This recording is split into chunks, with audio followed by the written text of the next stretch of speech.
Hello and welcome to my channel. Say hi to a happy day. In this channel, I would like to share tales and stories I personally picked and or my kids' favorite book stories. Let's enjoy listening while I read to you a story. Soul. Joe Gardner fought the urge to cover his ears. His middle school band students were playing a basic jazz number, but they couldn't keep up, keep in time, or keep still. That same day, Joe learned that his part-time teaching job had been made to full-time. But Joe's dream was to play jazz. He believed it was what he was born to do, his true purpose. Later that day, Joe's phone rang. It was Curly Baker, one of Joe's former students. He told Joe about an audition for the Dorothea Williams' quartet. Joe hurried to the legendary jazz club, the Half Note, to audition with the quartet. When it was time for his solo, Joe closed his eyes, took a deep breath, and let the music flow. Afterward, Joe saw that everyone had stopped to listen. Dorothea Williams smiled and said, "Get a suit, teach, a good suit. Back here tonight. First shows at 9, sound checks at 7. We'll see how you do." Joe walked through the city, chatting on his cell phone. "I got the gig." Just then, Joe saw a motorcycle heading right for him. He stepped out of the way and fell into an open manhole. Joe's fall landed him on a moving sidewalk headed for a bright light in the distance. It was the great beyond. He turned and ran away from the light. Joe ripped through a barrier and started falling again. Then, Joe landed in a beautiful bright meadow. A counselor named Jerry appeared and welcomed Joe to the U seminar. Jerry thought Joe was a lost mentor, a soul who had lived an amazing and inspiring life. Mentors help new souls find their spark and earn their Earth Pass. Getting an Earth Pass would be Joe's ticket home. Meanwhile, high above the moving sidewalk, the U seminar's accountant Terry counted the souls as they passed. "There's a soul missing," she said. "The count's off." The counselors assigned Joe a troublesome soul known as 22. She had already been through hundreds of mentors, but Joe was unlike the others. He wanted to go back to Earth. The young soul couldn't believe it. She agreed to give him her Earth Pass as soon as they found her spark. The pair made their way to the Hall of Everything, but nothing inspired 22. She tried lots of professions, but still no spark and no Earth Pass. She took Joe to the astral plane and introduced him to a crew of quirky characters, the Mystics. They helped Joe open a portal to Earth. Joe closed his eyes, focusing on his body on Earth. Joe could see himself lying in a hospital bed, a therapy cat curled in his lap. Joe was ready to jump through, but Moonwind was worried. "No, Joe, don't rush this. It's not the right time," the mystic said. Joe jumped anyway, accidentally knocking 22 into the portal with him. A moment later, Joe cautiously opened his eyes. The good news was that he was in a body. The bad news, he was in the wrong body. "No, no, no, no, I'm in the cat. Wait a minute. If I'm in here, then who?"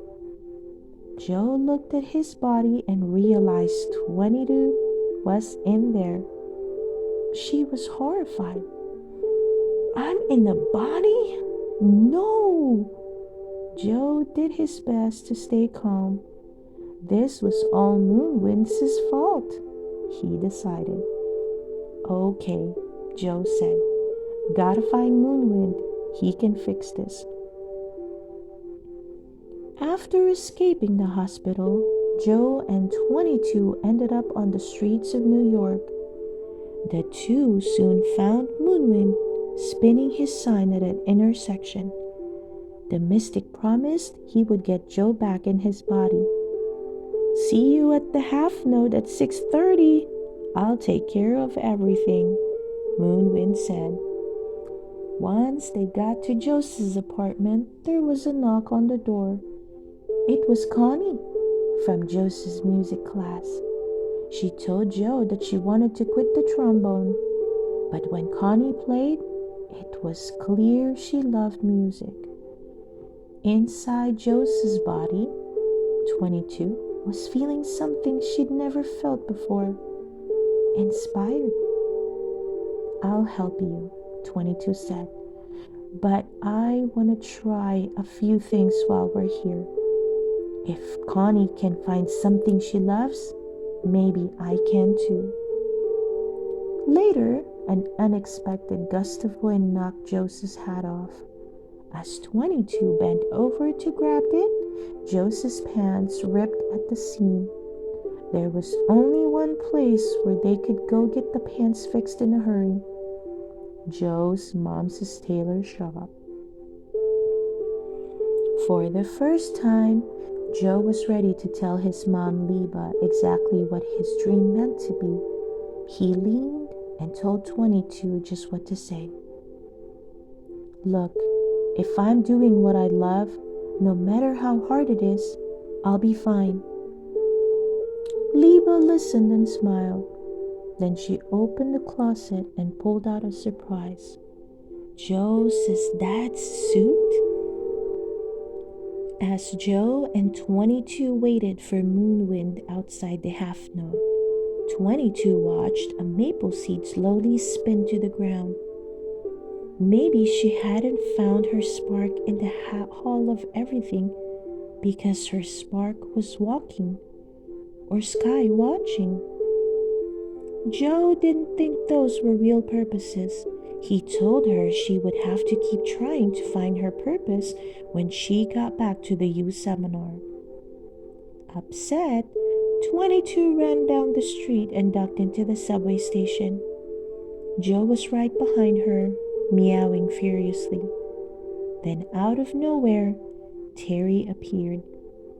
A portal scooped up Joe and 22, and their souls returned to the U seminar. Suddenly, the counselors were congratulating 22.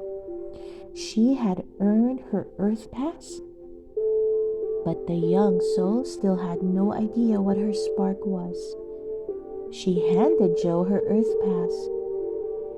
It filled in because I was in your body being you.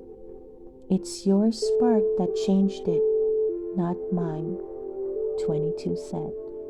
She slipped away, leaving Joe alone at the portal's edge. Joe was upset, but he needed to get back to Earth. Music was his purpose. It was what he was meant to do.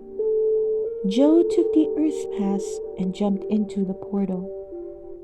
Back on Earth, Joe sat at the half-note piano as the Dorothea Williams' quartet took the stage.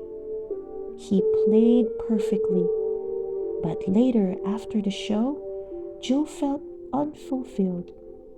He went home and played his piano. As he played more intently, he closed his eyes and entered the zone. Then when he opened his eyes, he was back in the astral plane. Moonwind was waiting for Joe. Something was wrong. 22 wasn't herself. She had become a lost soul, angry and distracted. The enraged soul rampaged through the U seminar. No one could stop her. No, wait, 22, I was wrong. Joe apologized, promising 22 she was ready for Earth, but 22 couldn't hear him. In a last desperate attempt, Joe reached out and placed a maple seed in 22's hand, a reminder of her love for Earth.